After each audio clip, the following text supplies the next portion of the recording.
Promesse biblique du jour. Qu'est-ce qui est le plus important dans votre vie? Réussir professionnellement? Avoir une belle voiture, une grande maison, s'enrichir, etc., etc. Qu'est-ce que Dieu nous dit dans Luc chapitre 9 verset 25? Et que servirait-il à un homme de gagner tout le monde s'il se détruisait ou se perdrait lui-même?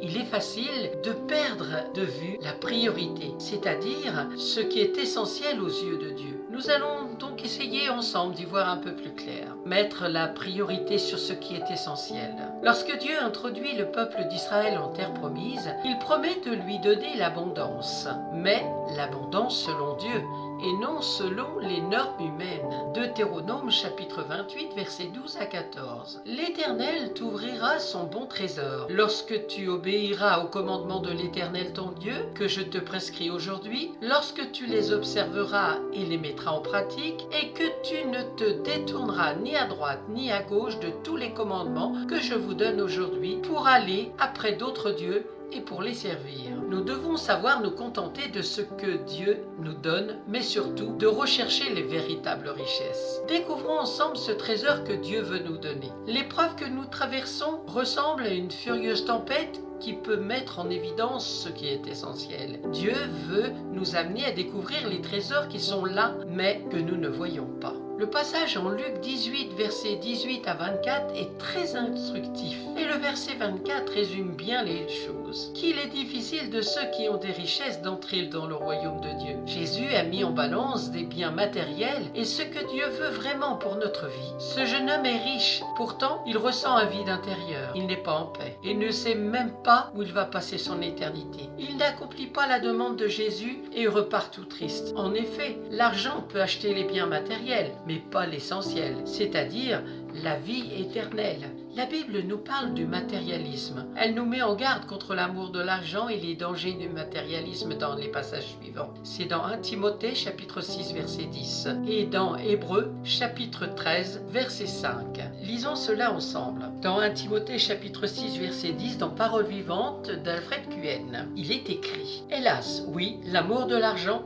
est une racine de toutes sortes de maux. Certains en ont fait l'expérience et se sont laissés séduire et lui ont ouvert leur cœur. L'attachement aux richesses en a pris possession et les a menés bien loin de la foi. Ils se sont créés eux-mêmes bien des tourments et se sont infligés d'innombrables souffrances et de cruels remords. Et dans Hébreux chapitre 13 verset 5, ne laissez pas l'amour de l'argent influencer votre conduite. Contentez-vous de ce que vous avez. Dieu lui-même a dit: je ne te laisserai pas. Non, je ne t'abandonnerai pas. Dans Matthieu chapitre 6 verset 24, il est écrit: nul ne peut servir deux maîtres, car ou il haïra l'un et aimera l'autre, ou il s'attachera à l'un et méprisera l'autre. Vous ne pouvez servir Dieu et Mammon.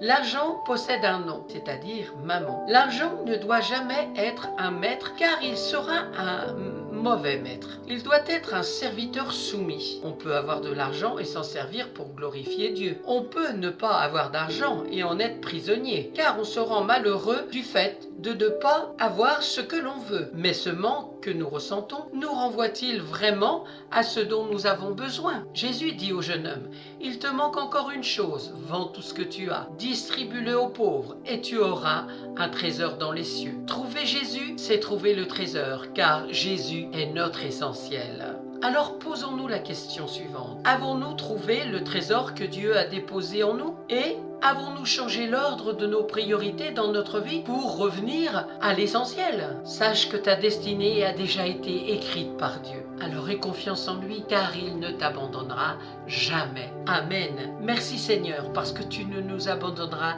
jamais.